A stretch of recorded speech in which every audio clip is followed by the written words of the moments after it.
My husband and I had both gotten a result neither of us expected. Our LDL cholesterol was over 200. My husband started a statin almost immediately. I decided I wanted more information first. But as I started researching what that information should actually be, I discovered something I wasn't expecting. The way we thought about cholesterol and cardiovascular risk has been changing. And the timing was, I would say, pretty remarkable.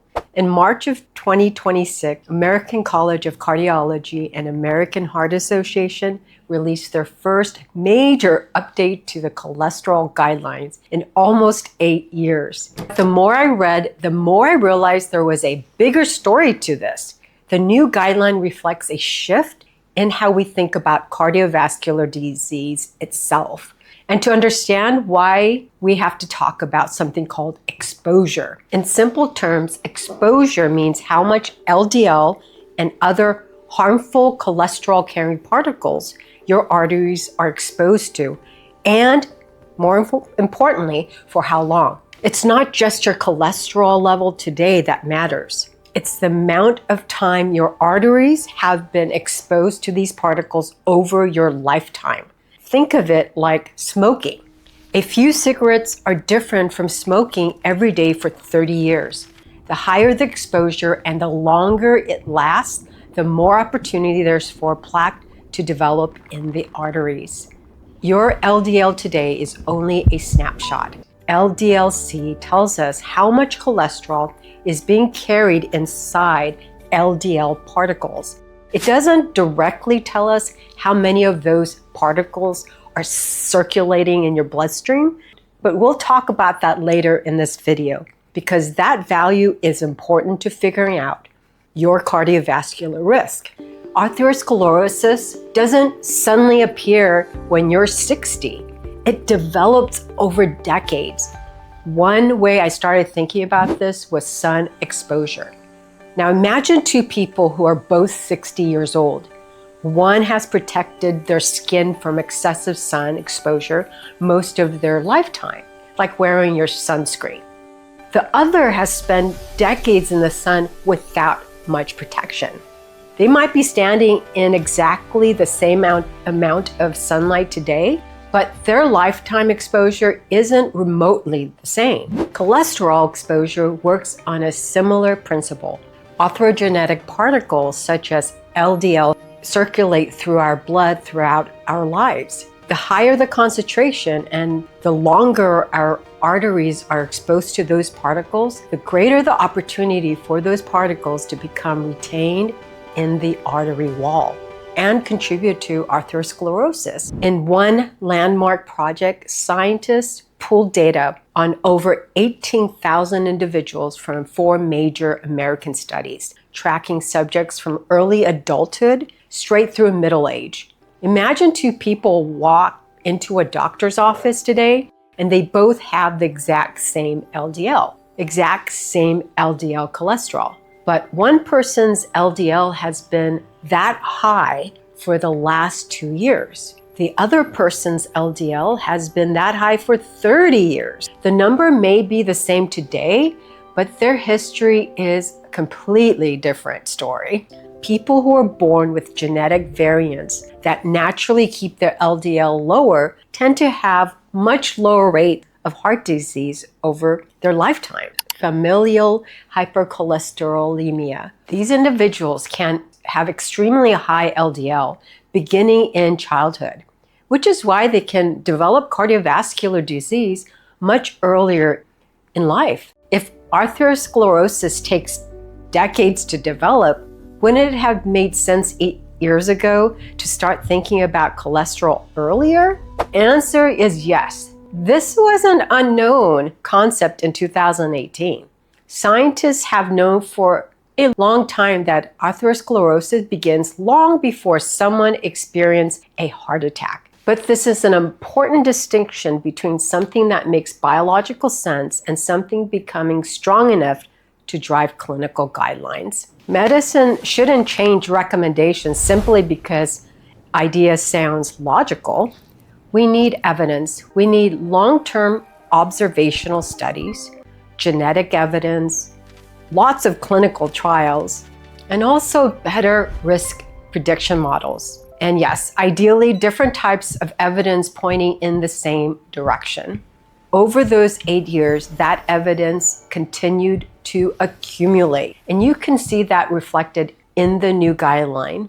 The 2018 guideline focused heavily on estimating someone's 10-year cardiovascular risk, identifying major risk factors, deciding whether cholesterol-lowering treatment was appropriate, and determining the intensity of that treatment. But by 2026, we had more evidence and a much longer view of cardiovascular disease. Think about someone who's 35 years old. Their chance of having a heart attack in the next 10 years might be pretty low simply because they're young. But if their LDL stays high for the next 20, 30 years, now that's a very different story. And that's one reason the 2026 guidelines introduced a new risk calculator called PREVENT, which can estimate both 10-year and 30-year cardiovascular risk. The guidelines also brought back clearer LDL and non-HDL cholesterol goals. 2026, the picture had become much broader. Then there was one recommendation that really surprised me: children. The new guideline recommends universal lipid screening, get this, between approximately 9 and 11 years old for children who haven't previously been screened. And at first you might think, why are we checking cholesterol in a 10-year-old?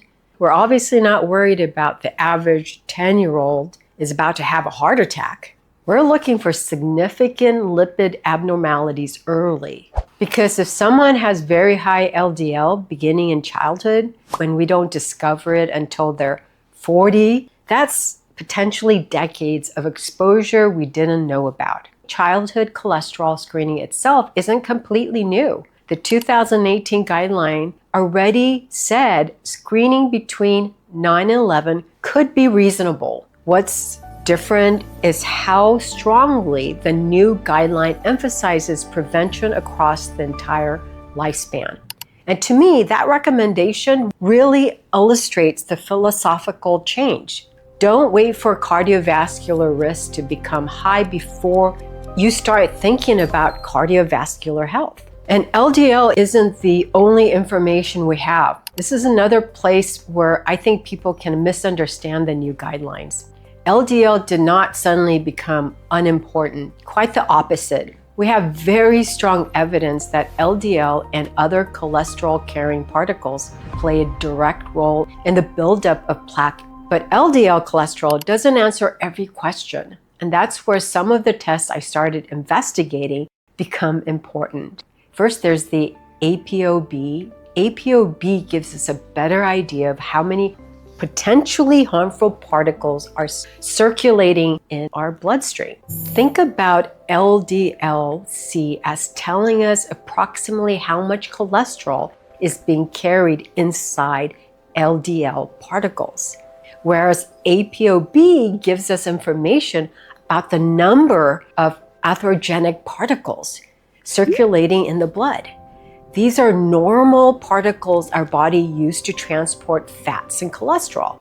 But when too many ApoB-containing particles circulate in the bloodstream for far too long, more of them have the opportunity to enter the arterial wall, and that's where the trouble can begin. That's why the exposure length matters.